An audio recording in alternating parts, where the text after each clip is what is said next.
the big screen. Get your popcorn ready, as she deserves. My girl, Andraya Carter's here. All right, I got a quick take for you. The Aces started their quest for a three-peat yesterday, took care of business against the Storm. A'ja Wilson led all scorers, Drea, 21 points. Tell me what you took away from this game.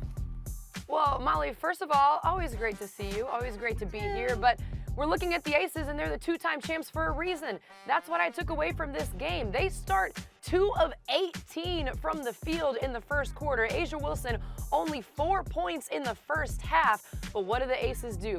They hang their hat on the defensive end. They've got role players. They've got players on the bench that can come in and make plays so that A'ja can get herself together and then dominate like the 3-time MVP that she is. There was no panic. The Aces showed they've been here before.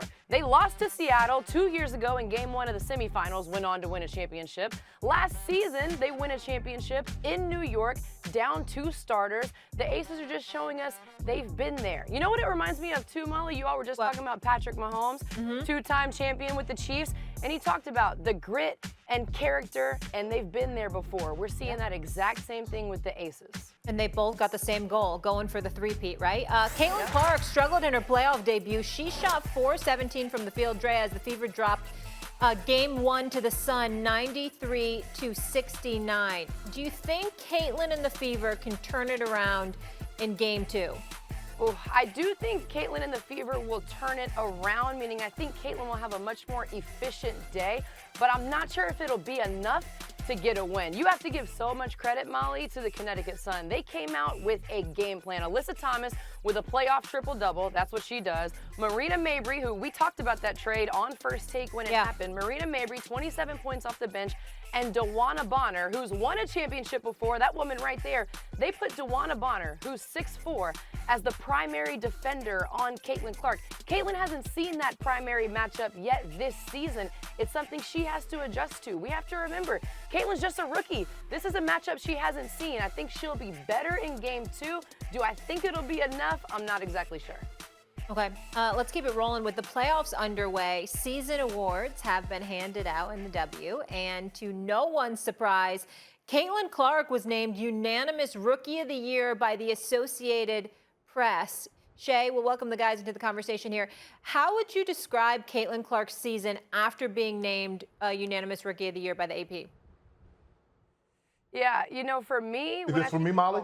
Or you go Yeah, first, Shannon. Yeah, Good, no, it's you. I think... Shay. Me? Yes, sir. You, Shannon. Oh, okay. I thought look, I don't think there's any surprise. I mean, she averaged 19 points, 6 rebounds, 8 assists, 1 steal, scored the most points by a point guard in WNBA history. The most amazing thing is not the unanimous Rookie of the Year. It's she's first team all WNBA with the big dogs. She's on the team with A'ja Wilson. She's on the team with Stewie. Let that sink in. She is a rookie. And this is where she is. And Andraya makes some great points. DeWanna Bonner is 6'4" tall. She's lanky, she's angular. She can cause problems without fouling because she can cover a lot of ground. A lot of times, the guards that are guarding Caitlin, they're normally her height, maybe a little shorter. But when you got somebody like a DeWanna Bonner, who's 6'4" tall, who can slide, who's effortless, she kind of reminds you she's kind of built like a female version of Scottie Pippen. You see how long and angular she are? She can meet her at the point. She can contest shots without fouling.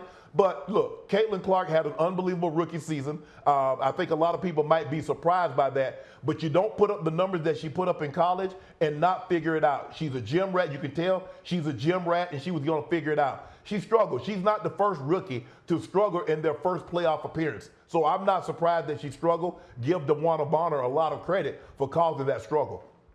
You know, for me, guys, it was a rookie masterclass. When you think about the statistics that Caitlin was able to put up, the way she was able to elevate her teammates. You have to think, Caitlin Clark comes in, the entire offense shifts. The entire offense gets faster. Kelsey Mitchell is running, and she is making plays. Aaliyah Boston's making plays. Lexi Hull, the entire team is elevated with the addition of Caitlin Clark. This is an organization that hadn't had a 20-win season since 2015, hasn't been in the playoffs since 2016. And when I talk about a rookie masterclass, yes, Caitlin had to figure it, but she stayed the course. This team started 1-8, and they all stayed the course. She allowed her teammates to lead her in certain moments and calm her down in certain moments while still playing the game and being herself out there on the floor, while also dealing with a ton of BS and noise off the court. Caitlin Clark can be used as a unit of measurement from here on out when it comes to noise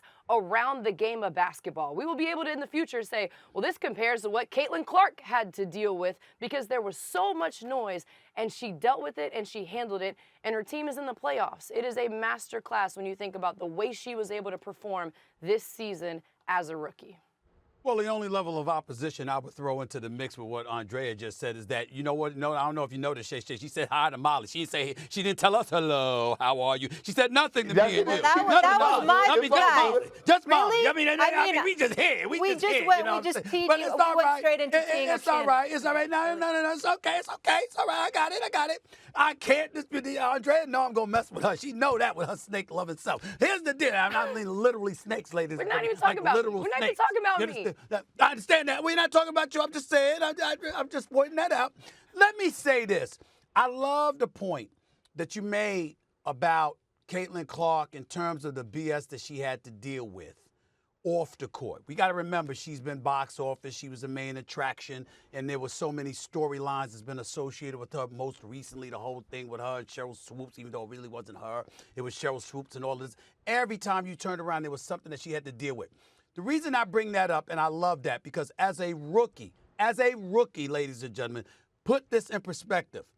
Caitlin Clark finished the regular season leading rookies in scoring, field goals made, three-point field goals made, assists, steals, and minutes played, and she led the league in assists and three-pointers made. Think about that for a second, and like Shannon says, ultimately, you first team, you one of those people. So we got and fourth in the league in MVP voting, okay, fourth. So you got to give love where it's due. But oftentimes, when we take this, let's think about the comparisons we may make to people in other sports. People, when they talk about boxing, Andraya, Shay, Molly, they'll say Muhammad Ali was the greatest. Now, Floyd Mayweather might dispute that. Sugar Ray Leonard might dispute that. Marvelous Marvin Hagler, if he was still alive, God rest his soul, might dispute that, along with various others.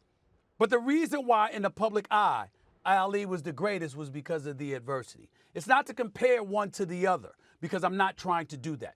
I'm simply pointing out that what goes on outside the court, the field, the ring of play per se, matters, because your mental becomes incredibly important. Now, in society in this day and age, we've paid more attention to the mental, more so than never before. Naomi Osaka and various others having to deal with what they've had to deal with. In some cases, some people succumbing to that stuff. This girl didn't do that. She elevated. She seemed to thrive. The second that we talked about her needing to be on Team USA, obviously all of us weren't in agreement with that. But you know what's undeniable?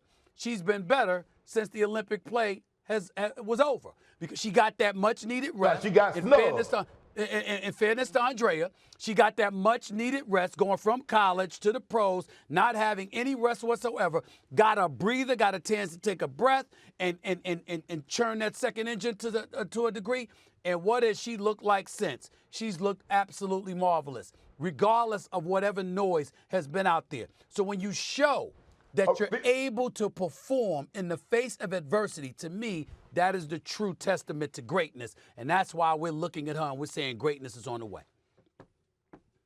Stephen A., I would be remiss if I didn't say this. A lot of this noise came by people that were sitting on this network. They tried to minimize her, said, well, you giving her all this credit. What about the women that came before her? What the women came before her, what they did cannot be taken away. That ain't got nothing to do with Caitlin Clark. But there was a lot of people tried to make sure they keep Caitlin Clark in her place, because what you're doing, if you give her all this shine, you minimize what they done. You can't minimize what Maya Moore or Candace Parker or Lisa Leslie or Lauren Jackson or Diana Taurasi or Simone Augustus or any of the other great players. That Caitlin Clark, what she's doing doesn't minimize what they've done, but we should have been giving her the credit. We saw the ratings, we saw the merchandise sales, we saw the attendance, but y'all want to make it about something else. Oh, what about the women that laid the foundation? What about this? What about it? That ain't got nothing to do with Caitlin Clark. Caitlin Clark is box office. She's doing this. And instead of giving her credit, y'all tried to make it about, oh, y'all poo-pooing the old guard. Not Y'all Andraya never and Molly, talked though. about the old guard like this. Nah, I ain't gonna let it slide. Caitlin Clark, unanimous Rookie of the Year. But what's even more impressive, she's first team WNBA. First. You know, Shannon, I hear you, right? I hear you 100%. But another level of noise was coming from people. You were one of them who also tried to create a picture around Caitlin that the league was against her based on the actions of less than 5 former players or current players, which also creates a lot of noise. Like we saw during the All-Star game, the league and the players in this league like Caitlin. They enjoy Caitlin. They had so much fun with Caitlin. So there was noise created from every single Was pointing the finger directly at you. Because I'll No, come no, to not your me. defense. Yeah, I'll not come me, to your not me. defense about that. But let me also make this a point. You're not entirely accurate with what you just said. Because guess what? Whether it was Shannon, whether it was myself, we didn't paint a picture of the entire league. What we said was there was noise out there emanating from some.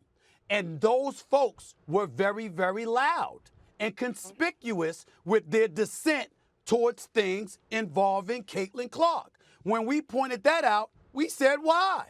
What was the necessity for it? Because a rising tide lifts all boats. This woman is box office. Plus, she can play.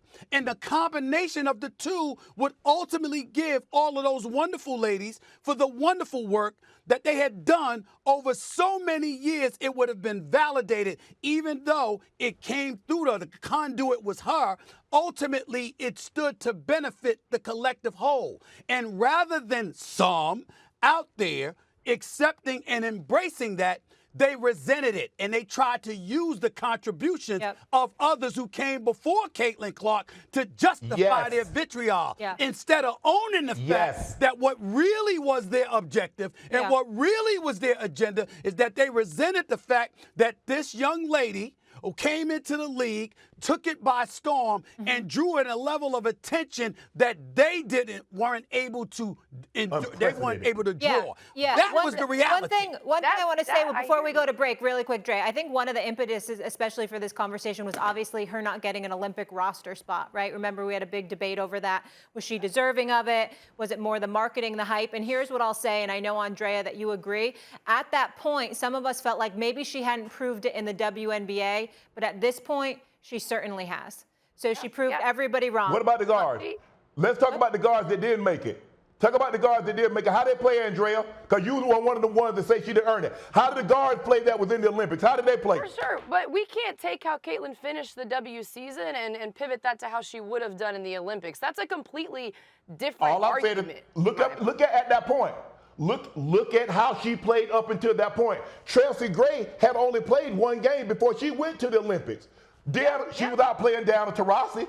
Was she outplaying Diana Taurasi at that point in time that she was on the team? It's a simple yes or a simple no. Was Caitlin outplaying Diana Taurasi? But you can't just factor in current play, Shannon. That's all I'm saying. You got to factor in. Well, if you're factoring in Diana Taurasi's Olympic experience, Diana Taurasi's how she was with the team. Shannon, hold on one second. Shannon, this ain't a lifetime, an Olympic lifetime achievement. Shannon Sharpe, hold on one second. What we're saying is you guys were right. That's what we're saying. You no, were right. Molly, you did not say that, Molly. No, I'm saying no, that is what you said. That's not what you said, Molly. What are you guys that is not what you said. I literally just brought it up. You were talking about You were talking about folks making the point that, at the time that they had picked the Olympic team, Caitlin Clark didn't necessarily deserve it based on her play on the court. When the point that Shannon and I was making at the time was that, wait a minute, in the end, there are people that have ended up on Team USA for reasons other than just their elite play at that particular moment in time. She was a marketing whiz. Right. And she was everyone right, because she is a marketing whiz and she did it on the court. That's what I'm saying. Molly. So you were ahead of the curve. You're not listening, Molly. You're not listening. I'm talking about your point, Molly. Your point. And I'm explaining it to you. At the end of the day, we were making the point. Do you want to promote the league or not? And people like Andraya and others were resistant to that playing a role in somebody making the roster for Team USA. And we were saying, hell with that.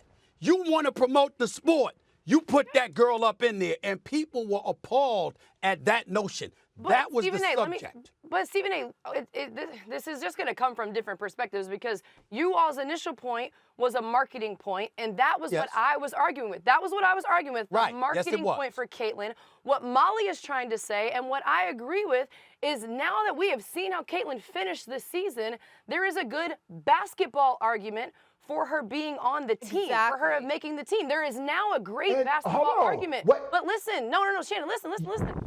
How she's playing right now, you just said it 5 minutes ago, was a testament to the rest that she had and the break that she had. We don't know how she would have played without that break. So we're saying Caitlin has now proven herself basketball-wise, but you all weren't making a basketball argument. You weren't making a basketball argument.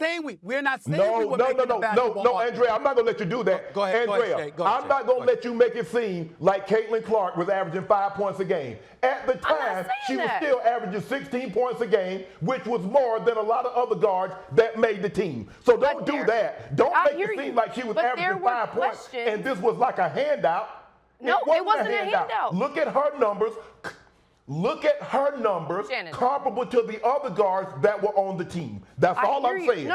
I hear you, but when I talked to members of the Olympic Committee, the questions were of fatigue, of rest, and of the physicality and FIBA rules, and of lack of continuity with Team USA, which were things that she did not have. I'm not disputing Caitlin's greatness on the court. That's not what I'm disputing at all. Like, I don't understand what you're talking about. I'm not disputing her play. We got to go to commercial. Let's come back. There were other Let's come back. factors Let's come back. Hold on. We got to go. No. We got to go to commercial. Shay, come back. Let's come back. Let's go to commercial. Go ahead. Tomorrow on ESPN and the app, the WNBA playoffs continue with a pair of game twos and the best of three first round. The Dream take on the Liberty at 7:30 Eastern. Then the Storm square off against the Aces. Coverage tips with WNBA Countdown at 7. All right, a little bit of a heated discussion we had, just obviously discussing the Caitlin Clark situation, getting snubbed by some people's opinions for the Olympics, and Andraya and I making the point that at that point it was marketing versus basketball. Now she's backed it up on the court and shown that she can hang in the WNBA and then some. Andraya, I want to let you make your point though.